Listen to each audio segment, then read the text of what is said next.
Good morning to all students. Genius public inter college की online class में आप सभी का स्वागत है। स्टूडेंट्स, आज हम लोग आपके पाठ्यक्रम में निर्धारित किए गए तुलसीदास जी की जो राम लक्ष्मण परशुराम संवाद, जिसे बाल कांड के सीता स्वयंवर प्रसंग से लिया गया है, उस काव्य पंक्ति में बचे हुए अंतिम काव्य पंक्तियों पर चर्चा करेंगे और तुलसीदास जी की विचारधाराओं का हम लोग अनुशीलन करेंगे। पिछली कक्षा में आप लोगों ने पढ़ा कि किस प्रकार से लक्ष्मण और परशुराम जी का संवाद हुआ और संवाद के बाद गुरु ऋषि विश्वामित्र जी ने लक्ष्मण जी के वास्तविक स्वरूप को संकेत करते हुए परशुराम की अज्ञानता का रूप प्रस्तुत कराया और कहा कि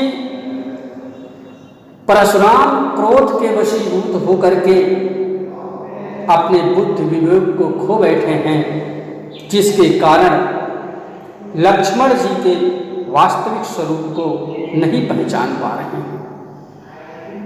लक्ष्मण जी कोई सामान्य मानव नहीं है, वो ईश्वर का अवतार हैं। उनके ईश्वरीय रूप को, ईश्वरीय स्वरूप को परशुराम जी अपने क्रोध के कारण नहीं समझ पा रहे हैं। उसी वृत्तांत को आगे बढ़ाते हुए तुलसीदास जी ने वर्णन किया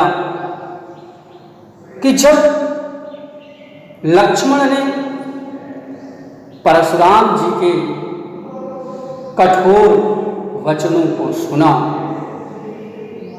तो लक्ष्मण ने परशुराम जी को संबोधित करते हुए कहा कि कहेहु लखन मुनि शील तुम्हारा, को नहीं जान विदित संसारा। कहेहु लखन, लखन माने लक्ष्मण जी, कहेहु माने कहा।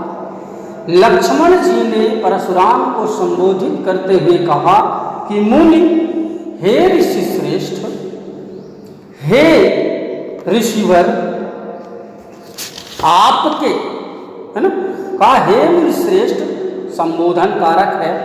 हे मुनि श्रेष्ठ, शील तुम्हारा, आपके शील स्वभाव, आपके इस शील स्वभाव को, देखिए व्यंग्य शैली में लक्ष्मण जी ने कहा कि आपके शील स्वभाव को नहीं जान। कौन ऐसा संसार का प्राणी होगा जो आपके शील स्वभाव को नहीं जानता? क्योंकि विदित संसार, क्योंकि आपकी विशेषता का वर्णन, आपके पराक्रम का वर्णन, आपकी शक्ति का वर्णन, आपके तेजस्वी स्वरूप का वर्णन तो संपूर्ण संसार में प्रसिद्ध है। तो आपके इस शील स्वभाव का, आपके पराक्रम का, आपकी शक्ति का, आपके तेजस्वी स्वरूप के विषय में ऐसा संसार का कौन प्राणी होगा जो नहीं जानता? यह तो सर्वविदित है। आपके स्वभाव के विषय में तो सब जानते हैं। माता पिता ही उऋण भय लेते, है ना। हे ऋषिवर, आप अपने माता पिता के ऋण से उऋण माने होता है मुक्त हो जाना, है ना। माता पिता ही उरिन भय नीके। नीके माने होता है अच्छे प्रकार से, भय माने हो गए हैं, उरिन माने मुक्त, माता पिता माने माता पिता। आप अपने माता पिता के जो ऋण होते हैं उस ऋण से आप अच्छे प्रकार से मुक्त हो गए। मैंने कल की क्लास में आप लोगों को बताया था कि इस चराचर जगत में, इस संसार में जो भी प्राणी जन्म लेता है वह अपने जीवन में 3 ऋणों से बंधा होता है, देव ऋण, पितृ ऋण और गुरु ऋण। इन 3 ऋणों को से मुक्त होना मनुष्य जीवन का एकमात्र लक्ष्य होता है।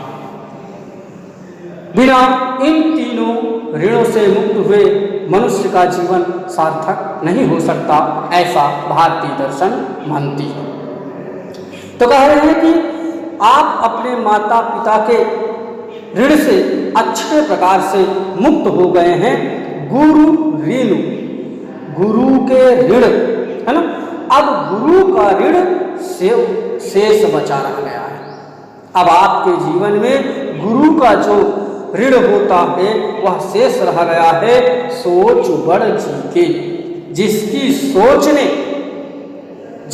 सोच ने आपके मन को व्याकुल कर दिया है ना, जिसकी सोच ने आपके मन को व्याकुल हो गया है और आपकी व्याकुलता के कारण परिणाम स्वरूप ही आप ऐसे कठोर वचन इस सभा में बोल रहे हैं।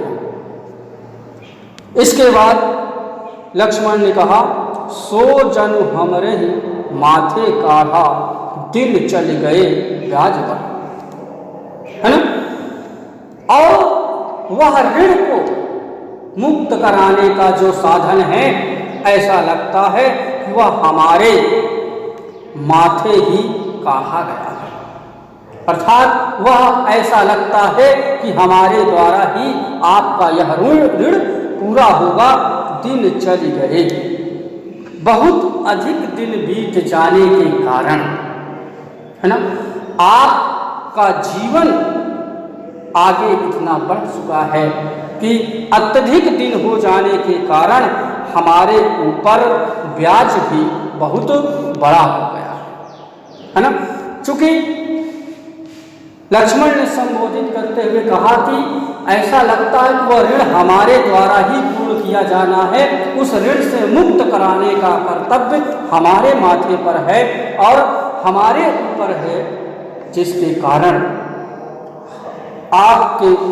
हमारे ऊपर आपका ब्याज है, कर्ज है और यह ब्याज भी धीरे धीरे अत्यधिक बढ़ता जा रहा है।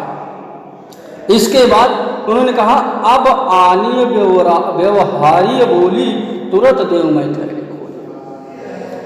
तो अब आप किसी हिसाब करने वाले, आनी माने ले जाइए, व्यवहारी माने हिसाब करने वाले को, आप किसी ऐसे हिसाब करने वाले प्राणी को बुलाइए जिसके कारण तुरंत देव मैं थैली खोले, मैं तुरंत ही थैली खोल करके आपके कर्मों का फल जो है मैं आपको दे दूं, जिसके कारण आप गुरु ऋण से मुक्त हो जाएं और मैं भी आपके कर्ज से उड़ हो जाऊं। आगे क्या कहते, सुन कटु वचन कुठार सुधारा, हाय हाय सब सभा है ना। इन्होंने कहा कि सुन कटु वचन कुठार सुधारा। परशुराम जी लक्ष्मण के ऐसी कठोर वचनों को, ऐसी कठोर वाणियों को सुन करके अपने फरसे को तेजी से मारने के लिए लक्ष्मण को उठा लिया। इसी समय सभा में उपस्थित सभी प्राणी, सभी लोग, सभी जन हाय हाय करके सभा में पुकारने लगे। और इसके बाद लक्ष्मण ने कहा कि भृगुबर परस देखा बहुमुही, विप्र विचार बचौन बलोही।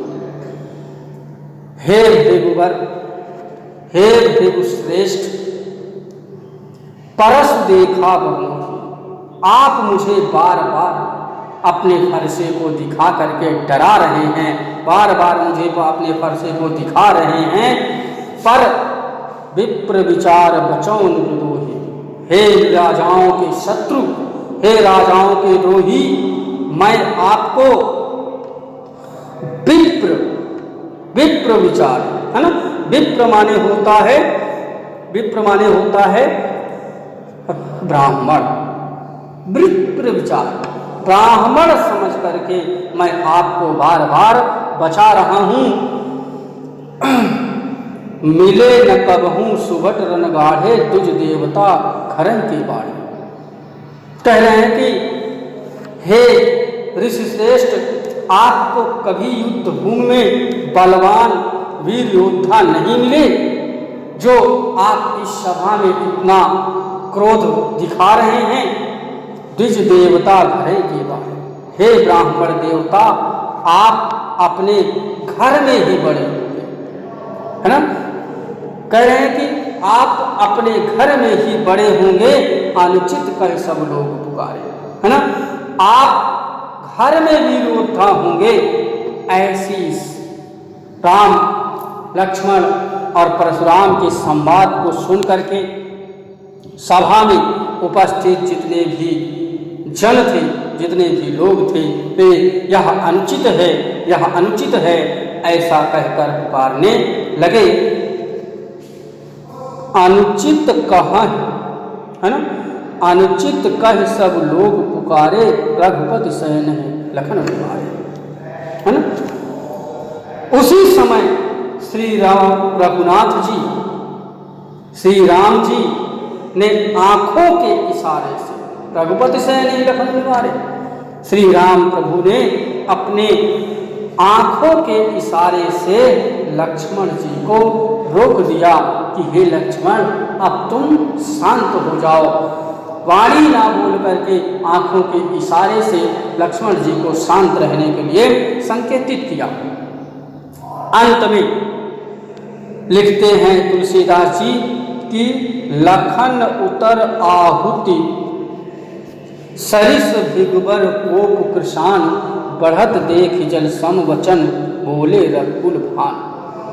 लखन उतर आहुति सरिस, कह रहे हैं कि लक्ष्मण जी के उत्तर आहुति के समान थे, है ना, आहुति के समान थे, उपमा अलंकार है, आहुति के समान थे, जिससे भृगुवर कोप कृषान, श्री राम परशुराम जी के क्रोध रूपी अग्नि को बढ़ा रहे थे, है ना।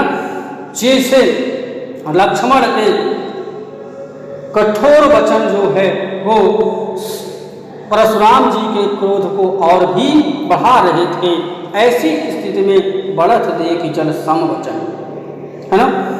परशुराम के क्रोध बढ़ते ही रघुकुल के सूर्य श्री रामचंद्र जी जल के समान शांत करने वाले अपने वचन को बोले। अब इसके आगे क्या बोला गया, क्या कहा गया, क्या स्थिति होती है, इसके लिए आप लोग श्री रामचरितमानस के बालकांड का सीता स्वयंवर प्रसंग को आप लोग पढ़िएगा तो आपको पूरी की पूरी बात समझ में आ जाएगी, क्योंकि आपके पाठ्यक्रम में यहीं तक की काव्य पंक्ति को रखा गया है। इसके आगे को अगर आप लोगों को जानना है तो रामचरितमानस का अध्ययन करें। तो स्टूडेंट्स ध्यान दें कि आप लोगों को यहाँ पर कहीं ना कहीं तुलसीदास जी ने सामान्य जन को, जीने वाले सामान्य प्राणियों के लिए यह एक उपदेश दिया कि मनुष्य को अपने क्रोध पर नियंत्रण रखना चाहिए, संयम रखना चाहिए, अपनी इंद्रियों पर संयम रख के क्रोध पर नियंत्रण करना चाहिए, क्योंकि क्रोध मनुष्य के विनाश का कारण होता है।